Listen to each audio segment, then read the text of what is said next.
Real Talk Sports, where these pro sport analysts do more than get in front of the throws. They never miss a catch or a call. No matter the sport, they always have the right call. Not just entertaining, it's the true sports fans forecasting guide. Feel free when you cash in or let it ride.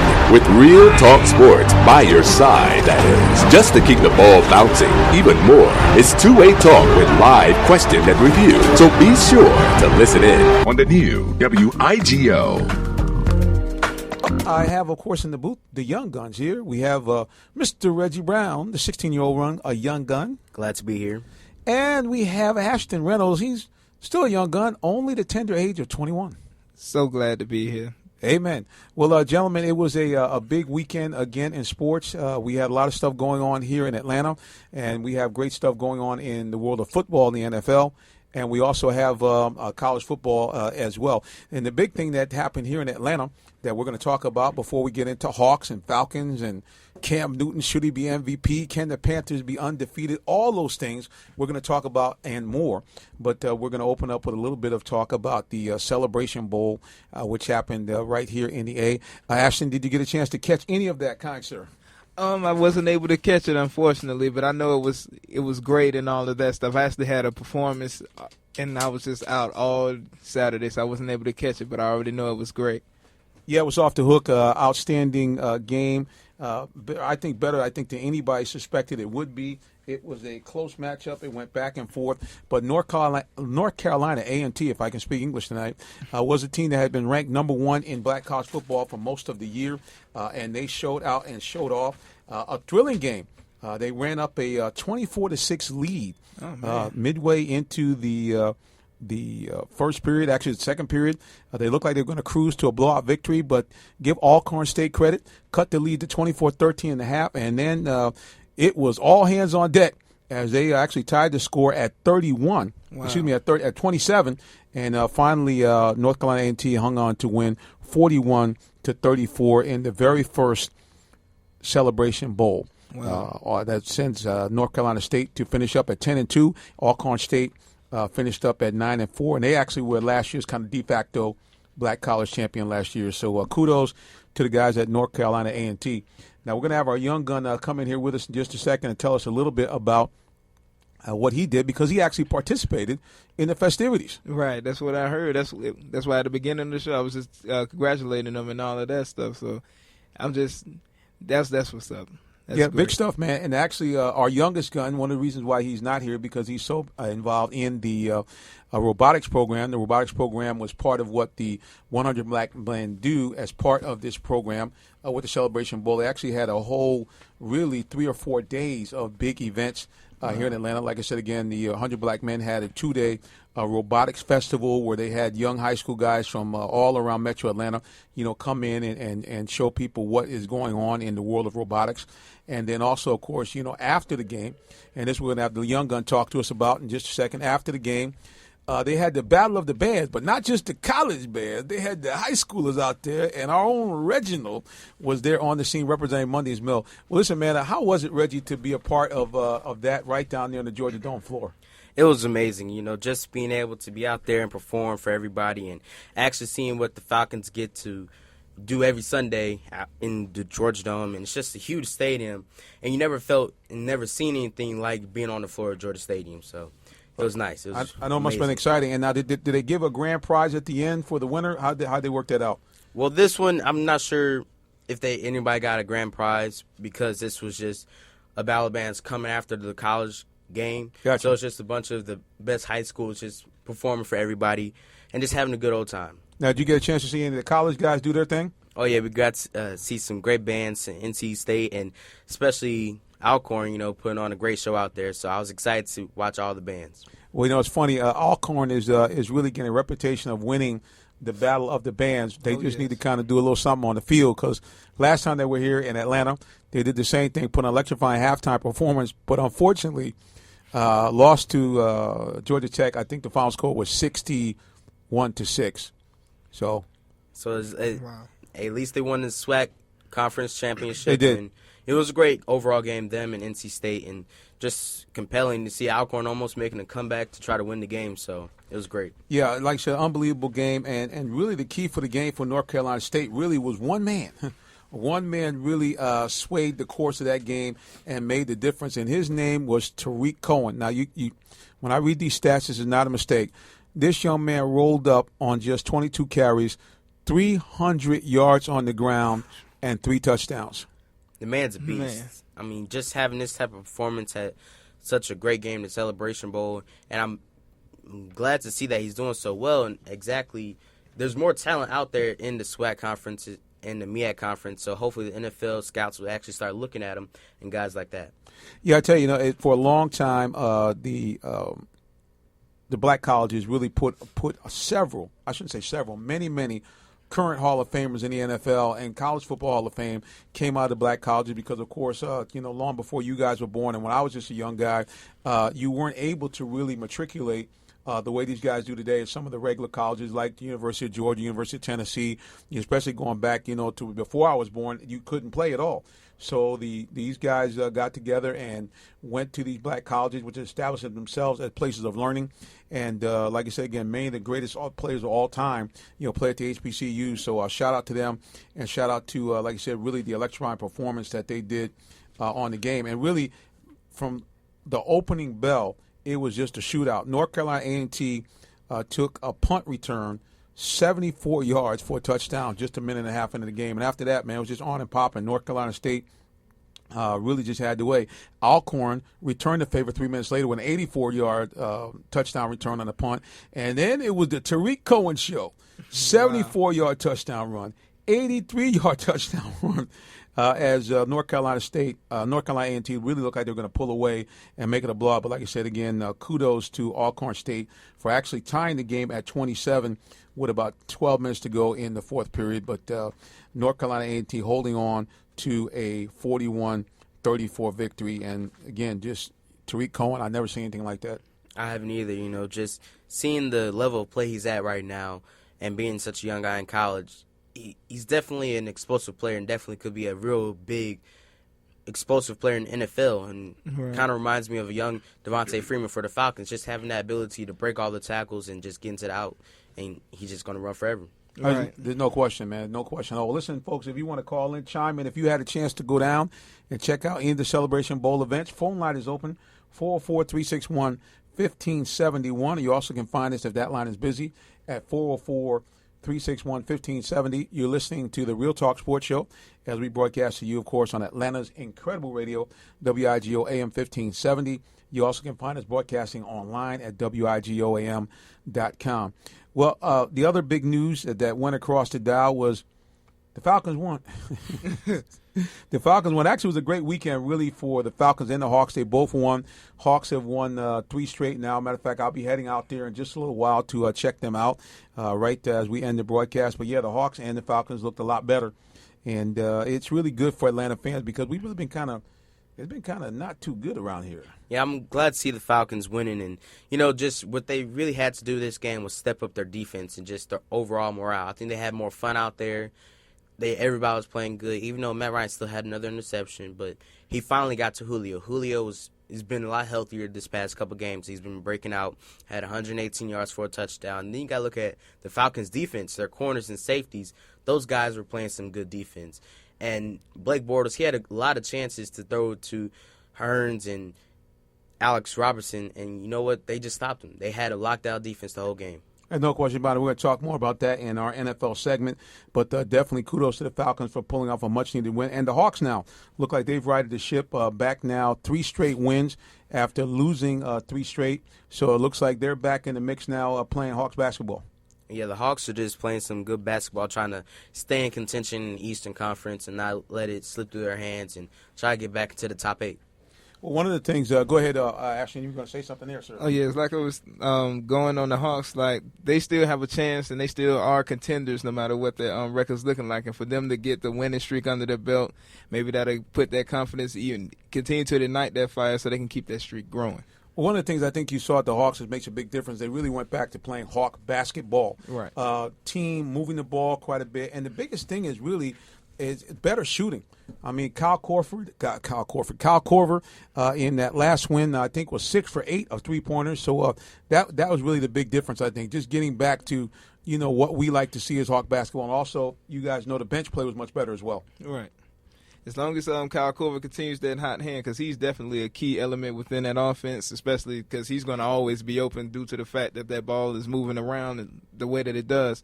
So as long as he continues to keep a consistent shooting streak, they will be all right.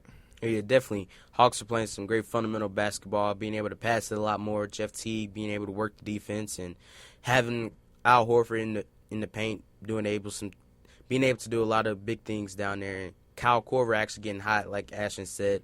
That was a big thing that kept the Hawks alive last year, was Kyle Korver being able to shoot incredibly last year. So another big key was really the solid bench play, really led by Schroeder. Him coming off and having a big game in Jeff Teague's absence when Jeff was hurt. And that's really what they're going to need more, just really the bottom line, more consistent play. Right.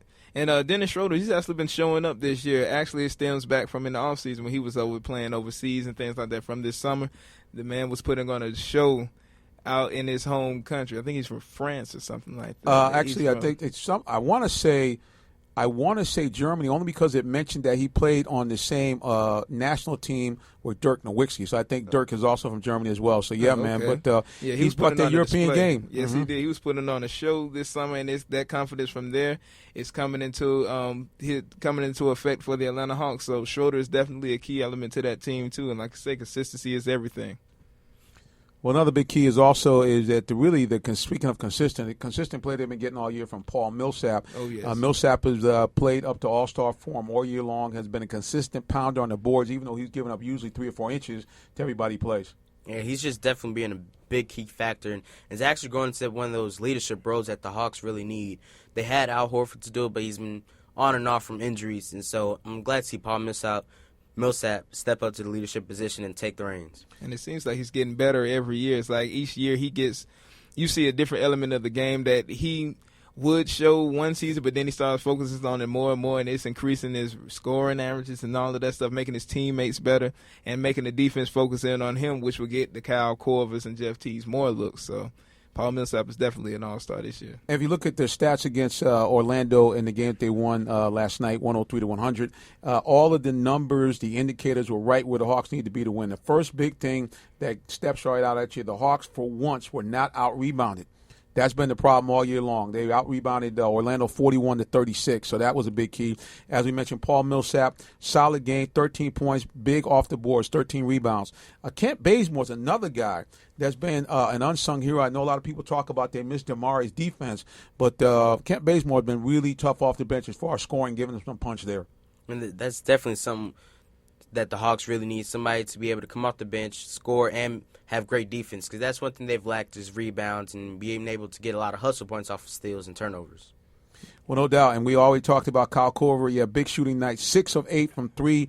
The Hawks overall shot 11 of 22 from the three-pointer. And as you guys know, that was the key to the Hawks all year last year, that they consistently shot in the 40s. And Korver actually almost became the first guy for a season to shoot 50% from threes.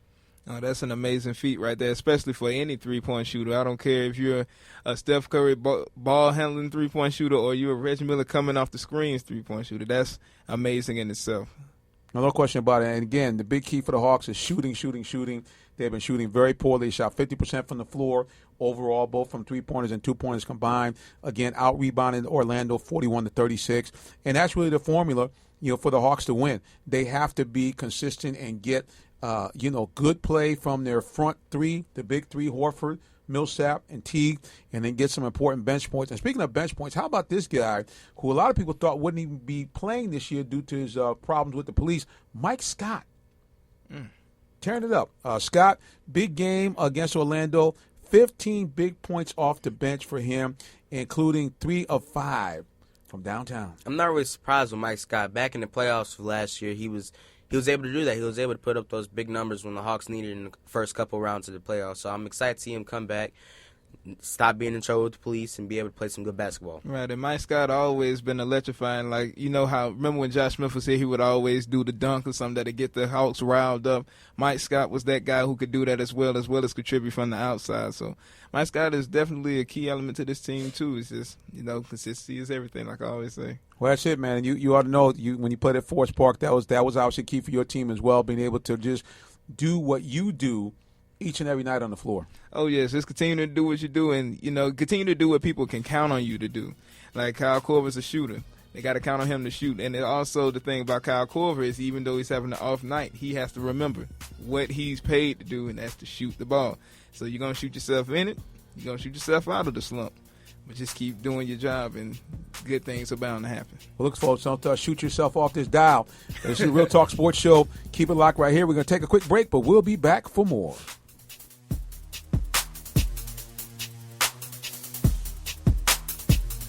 Merry, happy, jingle, joy. South Lake Mall is where you'll find exciting shopping, tasty food options, and fun-filled entertainment this holiday season. Select gifts for your entire family and for friends of all ages from over 100 stores and specialty shops, including Macy's, Sears, American Eagle, Aeropostale, New York & Company, Hot Topic, and Victoria's Secret. Still have more gifts to get? Then try Route 21, Bath & Body Works, The Children's Place, and Things Remember to make sure everyone gets just what they're wishing for this holiday. And while you're at South Lake Mall, you can make your children's wishes come true when you bring them to Santa's Winter Wonderland, where every child who visits with Santa will receive a special gift. The little ones will be captivated by magical indoor snowfall every day, and who knows, they may even get to sing Christmas carols with Santa. For holiday hours, Santa reservation information, and all the holiday happenings at South Lake Mall this season, visit www.southlakemall.com. Located just off I-75, exit 233 in Morrow. South Lake Mall. Merry, happy, jingle, joy. Attention promoters, event organizers, and committees. If you're looking for a place to have your next big event, you must check out the C Room Multiplex. The C Room Multiplex cordially invites you to book your next artist or to host your next big event at the C Room, specializing in the following areas: CD release parties, showcases, fashion shows, movie premieres, birthday celebrations, wedding receptions, banquets, pastors' anniversaries, special events, and more. At the C Room Multiplex, we also offer catering and decorating packages. For more information, call us 678-823-5124. That's 678-823-5124. Or visit us on the web at croomatlanta.com. That's c-roomatlanta.com. The C Room is Atlanta's premier Christian entertainment venue. The C Room, 4013A Jonesboro Road, Forest Park, Georgia. Mention this ad for special pricing. It's official. The hottest new restaurant and sports grill on the South Side is open for business. Check out the Burger Theory Restaurant, 638 Highway 138, Stockbridge, Georgia, inside the Holiday Inn and Suites. All new. It's got great appetizers, delicious desserts, and mouth-watering signature burgers made for your order. Grab some takeout on the way home or enjoy the beautiful lounge and dining area lined with flat-screen TVs. It's the Burger Theory Restaurant, 638 Highway 138, inside the Holiday Inn, Stockbridge, Georgia.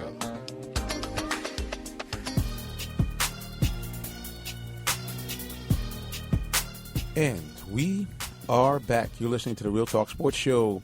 I'm your host, Mr. Jonathan Simmons. I'm here with the two young guns, Mr. Reggie Brown and Mr. Ashton Reynolds, as we're talking a little bit of sports talk here at Atlanta's Incredible Radio, WIGO AM 1570. You also can check us out online at wigoam.com, or you can also find it on our website at realtalksports.net. Now, let's just say you're leaving. You said, I can't get to my laptop. No problem. Use the free TuneIn Radio application. Put in WIGO 1570 in a search engine, or better yet, put in Real Talk Sports, and voila, you will find us broadcasting to you right here and right now. And we're all over social media at Talk Sports ATL. So when you see the glamorous people, when you see those shots that you can't get anywhere, that'd be us. Yep, at Talk Sports ATL. Please follow us. Also like us on Facebook, Real Talk Sports as well. So we appreciate you for doing that. So, basically, like you said, the Hawks are looking better, more consistent. Like you say, they're getting the type of play that we're accustomed to seeing them do from last year. So it looks like things could be taking a turn here in the A. That's what I think. I believe getting back on that winning streak, getting back on the winning side is exactly what they needed and things like that. Maybe these wins could continue to boost a longer streak for the Hawks, which would mean more confidence and perhaps them taking over the East. It's definitely a good thing to see a team go on a good three-win streak and see what happened with Golden State when they start winning, keep winning. And their morale and their play just keeps going up, and Atlanta will start supporting the Hawks more and more as long as they continue to keep winning. So. And speaking of Golden State, guys, do you think that Golden State can break the record? I remember now I think they're 24 or 25-1. I think they only lost one game, correct? Correct, to the Bucks. Do you think that they can go a stunning 73-9 or better for the season? It's going to be hard for them to do that because they have a lot of good teams in the NBA now starting to figure out how Golden State's running their offense and how to figure out how to stop Stephen Curry and stop Klay Thompson and all them. But I think they can try. They'll probably have a 60-win, 60-plus games, but I don't think they'll make it to the 73-9. Right. I don't think they can make it to the 73-9 either. However, I won't count them out completely due to the fact that they still are playing outstanding. But as you were saying, teams will start to key in and pick up certain things, and also the shooters on other teams will start to pick up pace too. For instance, the San Antonio Spurs, Danny Green was in a little slump, but I actually seen him play a couple of nights ago. Honestly, looking at the Golden State Warriors, I don't see an answer for LaMarcus Aldridge defensively because, the guy is 6'11", and he can shoot from anywhere. So, like I said, the Spurs, and they have to see these guys consistently and more than one time during the season and stuff like that. So, it's slim to none, but I won't count it out. Well, I tell you, it's going to be, like I said, it's really going to be an interesting rest of the season when we take a look and see if these guys can somehow, some way, be able to do almost the impossible, which would be, again, to, be set up and win 73 games. It's funny when we think about 24-0, but 73 is even crazier. So it's just, we'll see what happens, man. Listen, you can call us up, tell us what you think. Can Golden State go 73-9 or better and break the records? Let us know.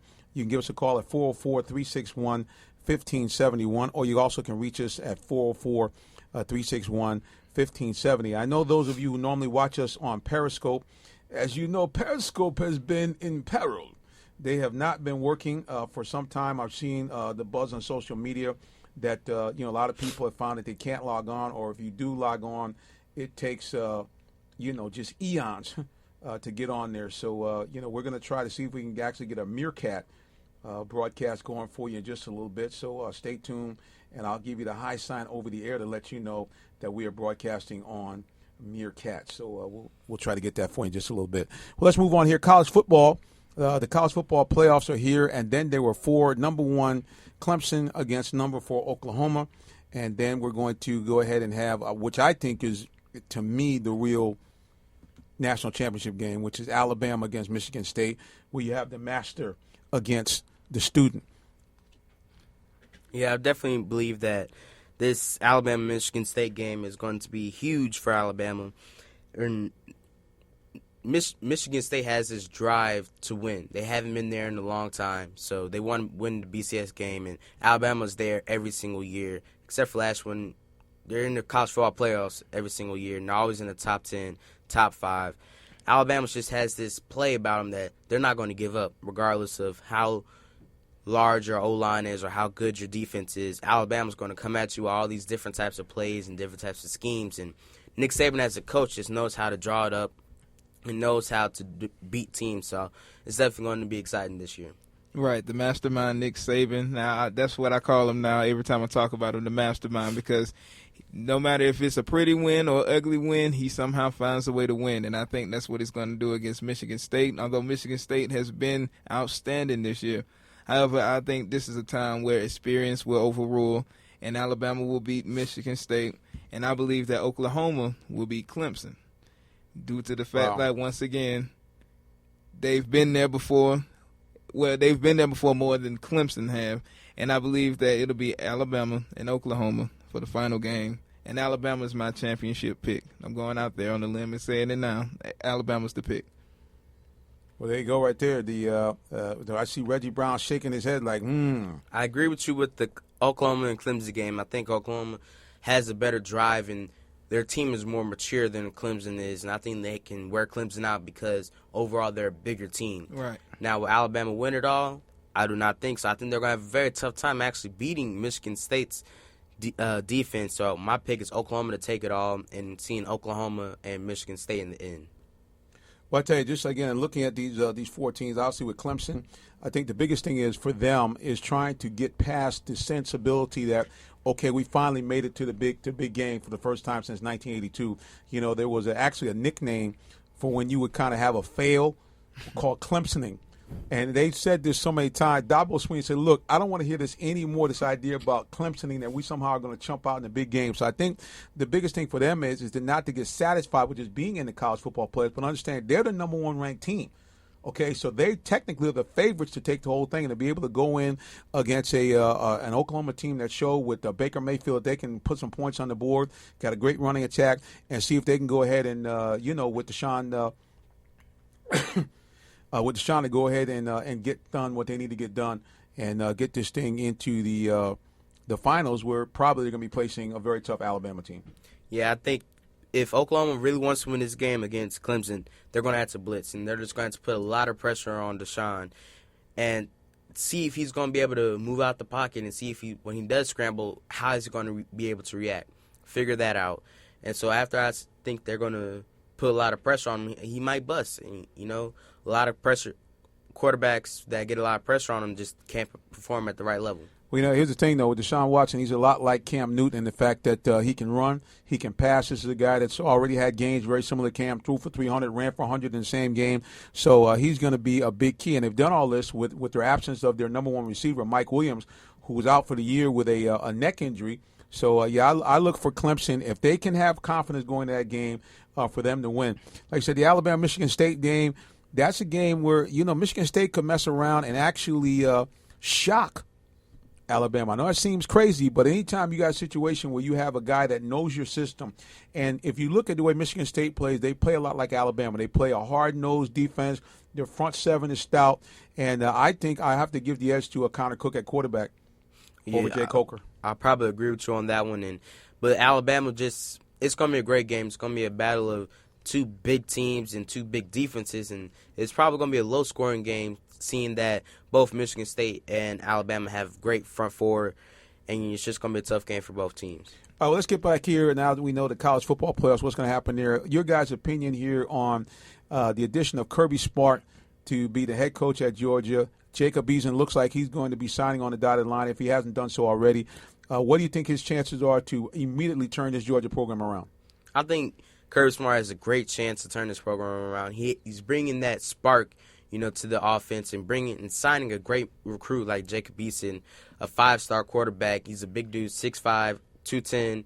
He's able to move out the pocket. I think he's going to use that to his advantage, being able to have a mobile quarterback that can run around and pick off the defense like we see a lot of quarterbacks do, like Cam Newton. Right, having a mobile quarterback on any offense really will open up the offense and make your whole team a game changer in any conference, in any game as well. And with the addition of Kirby Smart as well, it will re-energize UGA because it'll bring a championship savvy to the team and things like that. And just having a coach that has been there before, as well as bringing in that talent at quarterback who is going to be your leader of the team for multiple years, that definitely will energize UGA, especially with him being a top recruit. Well, one of the things that is a big question for me is that you put a lot of emphasis on a guy who's a freshman.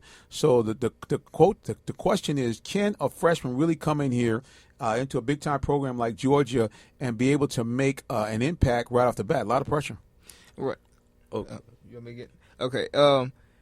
I believe that all goes on the freshman, actually, because of the fact that will he be able to handle this pressure? I mean, like when he signs that letter of intent to come to UGA, he knows that he's stepping into a program that is highly watched and highly scrutinized and things like that, compared and always mentioned in the top of the SEC conference and things like that. So the question is is can he handle it, because he's put in a position to succeed, yet at the same time he's put in a position to fail due to the fact that he got to come in and know that, okay, he's going to make some mistakes due to the fact that he's in a new type of game that's faster than high school and things like that.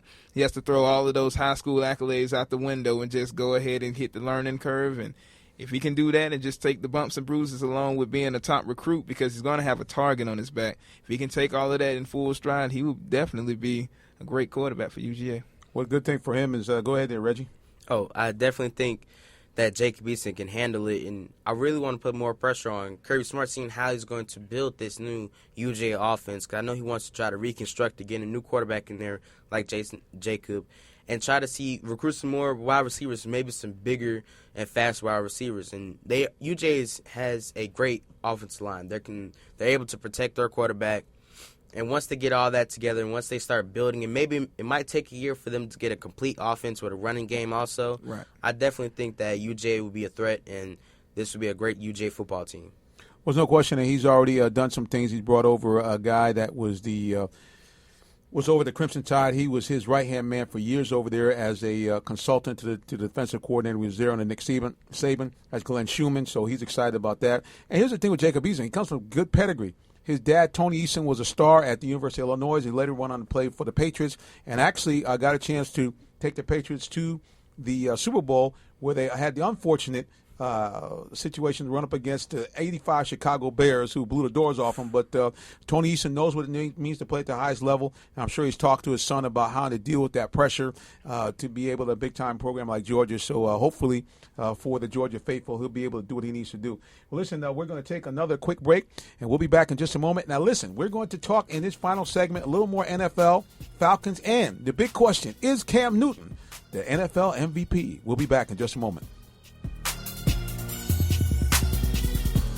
Standard of Care Psychological Services would like to help your child have the best school year yet. Each child learns differently and experiences the school environment in ways unlike their peers. In order to have an ideal school experience, your child may need a psychological or psychoeducational evaluation to determine their specific needs. Dr. Johnson Verwain, affectionately known as Dr. RJ, has over 10 years of experience helping clients develop realistic, long-lasting, and life-changing skills to improve their quality of life. Contact us today at 678-973-2491 or www.standardofcarepsychological.com, or visit one of our 2 convenient locations, 531 Forest Parkway in Forest Park, Georgia, Suite 210, or 3915 Cascade Road, Atlanta, Georgia, Suite 105. Evaluations should be updated yearly. Schedule yours today. Let's get ready to rumble with 100 yards of football, the hottest sports talk radio show, live from the ATL every Saturday from 10 a.m. to 11:30 a.m. with Vincent Turner and his impeccable sports talk crew. That's right. Join your host, Vincent Turner, and his impeccable sports talk crew every Saturday from 10 a.m. to 11:30 a.m. for hot sports topics and more right here on Atlanta's incredible radio, WIGO 1570 AM. It's official. The hottest new restaurant and sports grill on the South Side is open for business. Check out the Burger Theory Restaurant, 638 Highway 138, Stockbridge, Georgia, inside the Holiday Inn and Suites. All new. It's got great appetizers, delicious desserts, and mouth-watering signature burgers made for your order. Grab some takeout on the way home or enjoy the beautiful lounge and dining area lined with flat-screen TVs. It's the Burger Theory Restaurant, 638 Highway 138, inside the Holiday Inn, Stockbridge, Georgia. Terrence Taylor, New York Giants, and you with Real Talk Sports.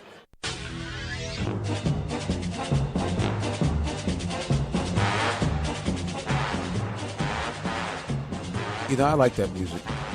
That's the theme song. I really do. That's a throwback there. NFL Films, Sam Spence.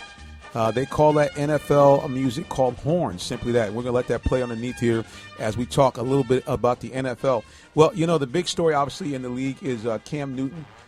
being right now everybody's saying the odds-on pick to be MVP. Let's take a look at some of the other guys who are also in that running real quick, and you guys can tell me what you think.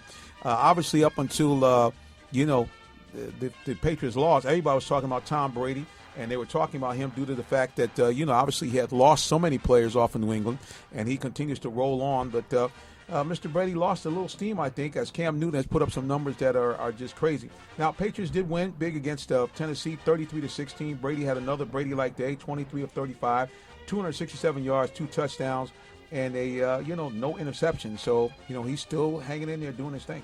Brady's still being able to make what he has right now with Gronkowski coming back, and Tom Brady's he's a great quarterback. And he's shown it in the past that he's able to take these slot wide receivers like Julian Edelman and just be able to have a great day and being able to not throw a lot of crazy passes. But I most definitely think that Cam Newton will become the NFL MVP because nobody's at his level right now. Whenever you have 300 passing yards, 5 touchdowns, and 100 rushing yards, that's incredible right now in today's game. And Cam Newton's playing at a type of level that nobody's at right now. Able to win the game in the last 53 seconds, being able to drive down the field with Greg Olsen and Ted Ginn, just being able to be that guy on that team, on the Carolina team, being able to take a bad Carolina team from last year and being able to turn into an undefeated team this year. Right. And Cam Newton is really a coach's dream, which really is a mobile quarterback that can actually stand back and throw it in the pocket with confidence. And also another known fact about Cam Newton, he's the only quarterback right now in NFL history to record over 3,000-plus passing yards and 500 rushing yards in each of his seasons. I had found that out earlier today. I was like, shout-outs to you, Cam Newton.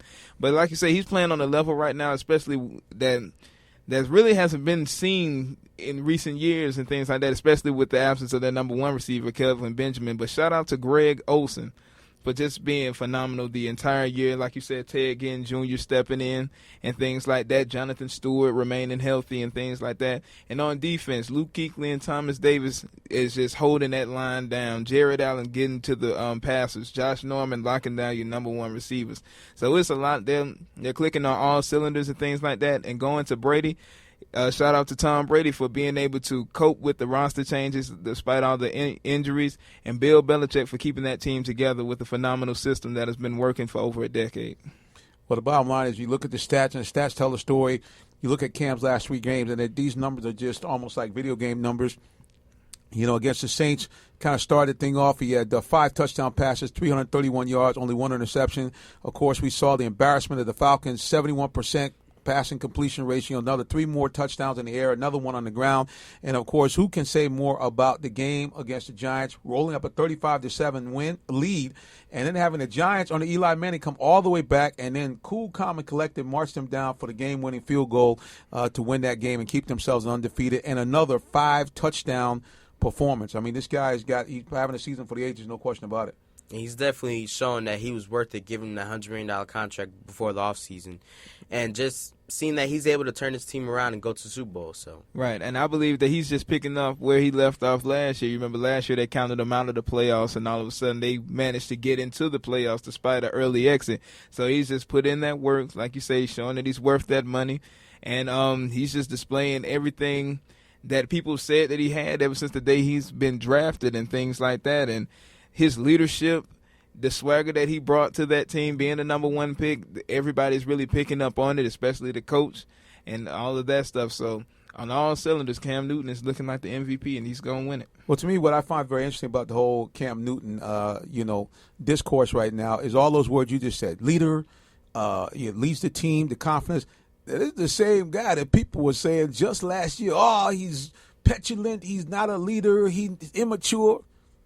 Amazing what a difference a year makes, huh? Right. I mean, he has had to go through those bumps and bruises that comes with being a great quarterback. Sometimes you have the ups and downs. Sometimes you have to go through it. And like I said, last year was a tough season for him, especially when he got into that car accident, injuries. The ankle was still acting up on him and things like that. So, of course, you're going to hang your head a little bit, especially if you're known for being healthy for the remainder of your football career. I know he plays with injuries, but for him to have all of those injuries on him at once, it took a mental toll on him, you could tell. And, he's a very he's a guy that, he's very expressive with his mannerisms and things like that. So no doubt. No doubt. Well, I tell you, the other thing that's a very interesting dynamic as well that's going on is obviously to have once again, a rarity. I shouldn't say a rarity. It's getting less and less rare today. But find your situation where you have a dual minority situation running the team. You have obviously Ron Rivera, a Hispanic head coach, and you have Cam Newton, a black quarterback, with really making some noise. And these guys are undefeated and have a chance to do something that no other team has done, and actually to go 19-0. So wouldn't that be something? Oh yeah, that would be a great thing to see for Cam, and especially seeing how he coming out of College Park, Georgia, and just seeing that everybody can make it, and if you strive hard, and probably what he teaches his younger brother, that all you got to do is keep your head down. Don't let everybody that's talking trash to you get to you, and just keep focused, and you'll be able to be great. Right, and be confident in yourself, because that's what Cam Newton plays with, a lot of confidence. That's why he be smiling on the sideline, smiling on the field, because he feels like you're not better than him, and he's showing it right now that not anybody's really better than him right now. And speaking of confidence, in that game against the Giants, got a little chippy. It did. Got a little chippy, and we had a situation where Odell Beckham, a little nasty. Right. Little using the head as a weapon, and everybody pointed out there had not been Odell Beckham, had that been Joe Jones, he would have been ejected and might be through for the season. What do you guys think? Do you think that the NFL went too light on Beckham? I do think that they need to equal out their punishments to every player for each action they do. Odell Beckham, he's going to get fined and probably a 1-game suspension, but you just got to think, these guys are putting their lives on the line every single game, and have a guy like Odell Beckham peel back and just charge at Norman with his helmet. People get hurt like that. People end their careers like that, so you got to be conscious out there, and the NFL should really look more into this. Yes, they really should look more into it, because if you watch the clip, Odell went at him intentionally to injure Josh Norman. I mean, Josh Norman played him great the entire game. I understand that, but Odell is also one of the quote-unquote elite receivers, and he really is. He deserves the title, but at the same time, he just has to show with his level of play. So he needs to dominate those cornerbacks instead of just trying to, go out there and have a street fight. There's no question. I mean, it's going to be imperative on the NFL to really come down. Obviously, you hate to leave a guy with that much star power. Right. But if the league is claiming they're trying to do better about concussions, they're trying to prevent player injuries, that's the kind of play that creates concussions. So, Odell, we love you, bro, but that was a bad situation there. Well, speaking of another receiver that lit it up, the Pittsburgh Steelers looked like they were dead in the water just about 5 games ago. But Ben Roethlisberger, since he's been back, has found a guy that really is right along with Julio and Odell Beckham, probably the most dynamic receiver in the league, and he seems to be unstoppable. Antonio Brown, a huge game, 16 receptions for 189 yards and 2 touchdowns. I mean, can anybody guard this man? I mean, he's just unstoppable. The way he's able to run his routes and get away from the cornerbacks and the safeties, and he's a hard guy. So you're not like you could be Darrell Reeves and just stop him in the flats, but he's going to get around you. He's going to play tough. He's going to get physical with you and still be able to catch the ball and break out for a huge run. Like you said, his route running ability is out of this world. That's what they was talking about all last night, was the ability for him to come through the slot and run that out route that Ben Roethlisberger was hitting with so much accuracy. And that's something that Ben Roethlisberger is known for, being clutch, bringing his team back. Just like I tell everybody all the time, Ben Roethlisberger, Tom Brady, those are the quarterbacks where if you score a touchdown, be sure to at least have less than a minute on the clock, because they can drive it down the field, and that's exactly what Ben Roethlisberger did. And like I said, Antonio Brown, those are numbers right there that video games, it's even hard to get on a video game. So no doubt, man. It's absolutely crazy. And Ben Roethlisberger showing why he's one of the best players in the league still. Shut down totally as far as Pittsburgh's running attack. They weren't able to run the ball at all. D'Angelo Williams, a paltry 26 yards on 14 carries. So Ben got to slinging 40 for 55 for a total of 380 yards. Now, he got picked a couple of times, but he basically was a one-man wrecking crew bringing them back. When it looked like the Broncos really had the game in control for most of the game. And speaking of the Broncos, give kudos to Brock Osweiler coming in off the bench for Peyton Manning and really having the Broncos playing lights out right now. I really think that Brock Osweiler, he's so great because he has a great coach in Peyton Manning, being able to teach him everything that Peyton knows and how to get away from the defenses, how to read all the defenses and know when to throw, and no one will just tuck it. And Brock Osweiler, the dude has some speed on him. He's able to be mobile. He's tall and big. He can get the first down when he needs to. So he's definitely going to be a big quarterback in the future. Right. When you're following behind Peyton Manning, you're going to pick up on a lot of key things, and he's just implementing them into his game very well. And to add what Peyton Manning is teaching them, plus his own height, the things that he can't teach, like he's 6'8", so he can see over the defenses and things like that. It's remarkable what he's been doing. Well, another guy that was in the hunt for MVP, Carson Palmer over at Arizona. Another outstanding game for him. Really, though, you got to give kudos to the Cardinals' rushing attack. David Johnson coming in and putting up yeoman numbers, 29 for 187 and 3 touchdowns. But Carson Palmer just did what he had to do, 20 of 32, 274, 1 touchdown, no picks, and he basically kept the Cardinals matriculating the ball down the field. So as they won against Philadelphia 40-17, and you got to wonder, is Chip Kelly heading back to the college ranks as the Eagles continue to take a nosedive? Yeah, the Eagles they haven't been good for a while, but Chip Kelly had an offense with the Eagles so far with Andy Reid and Mike Vick. Back when those two were together, Eagles were good. They were in the playoffs, but Chip Kelly, I don't know what he's trying to do. He's trying to implement college plays into the NFL, but it's just not working for his team. He has to be able to figure out what's going to work for him, and being in such tough conference going against Arizona and people like Carson Palmer, who's able to lead a team like he does and probably most likely comeback player of the year. And Arizona, period, they just been that team that you look at that's like when you see their record, they're 12-2. And to see that they're up there with Carolina and probably going to be in the championship game if everything goes well for them. Arizona's just been playing some great football, period.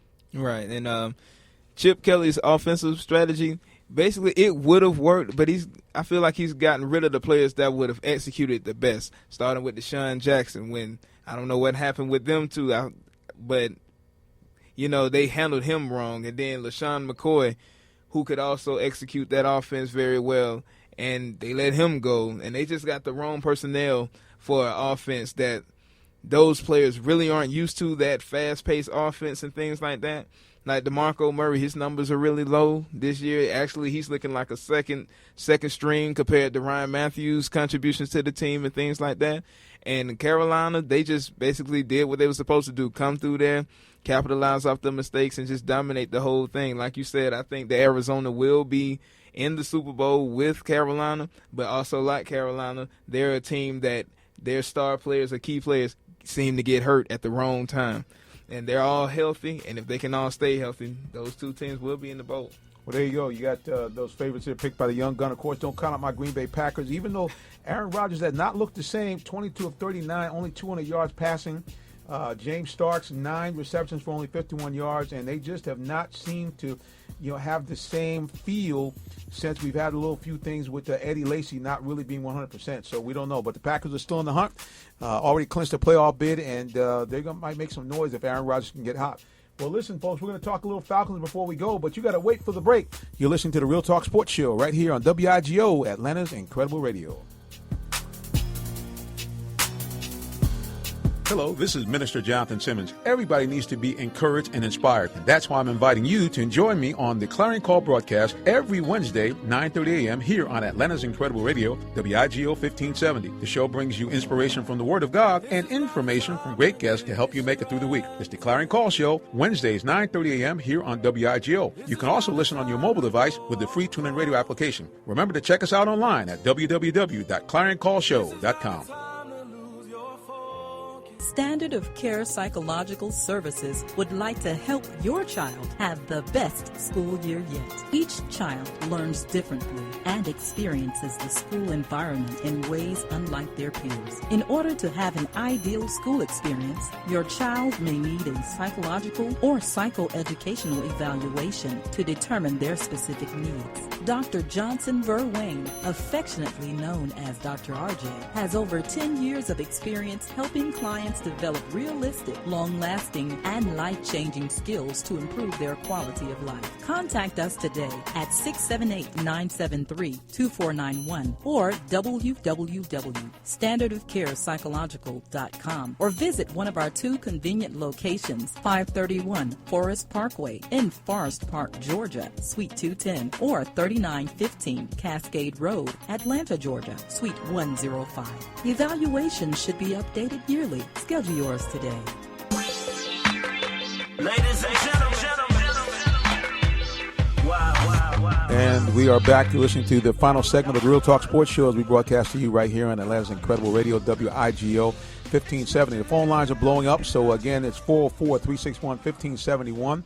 If that line is busy, 404-361-1570. We got a couple of calls stacked, so just stay with us. We have the first caller. Caller, welcome to the Real Talk Sports Show. Hi, are you talking to me? Jonathan? Yes. Hi, it's Satonia. Sorry, we got disconnected. Satonia, how are you? This is the lovely Miss Satonia from Satonia Live, and I believe that you might be already headed, or if not already there, looking to have the Portland Trailblazers take on our Atlanta Hawks. I am. Actually, you know how girls are. I'm in here curling my hair and listening to you guys. Love the conversation tonight. And were you heading into the Falcons? Because I'm impressed as well. We still have a shot. But, yeah, getting ready for the Hawks and doing what girls do. So I'm sure I will see you out there tonight. There you go. Well, listen, yeah, we are talking a little Falcons now. Believe it or not, even after that terrible 6-game losing streak, the Falcons have a mathematical, bizarre chance to still get to the playoffs. What do you think about their big win yesterday over the Jacksonville Jaguars? It was definitely I think it was incredible. I mean, they snapped that 6-game skid, and I loved how Julio Jones didn't allow Norman to bait him into that altercation. I think they were focused. They were poised. They just kept pounding. And you're right. They do have this odd chance of making it to the playoffs. I think, if they win two games? Yep, they win their last 2 games, and everybody else loses their games, and everybody falls off the bridge and gets hurt. Yet the Falcons have a shot to go to the playoffs.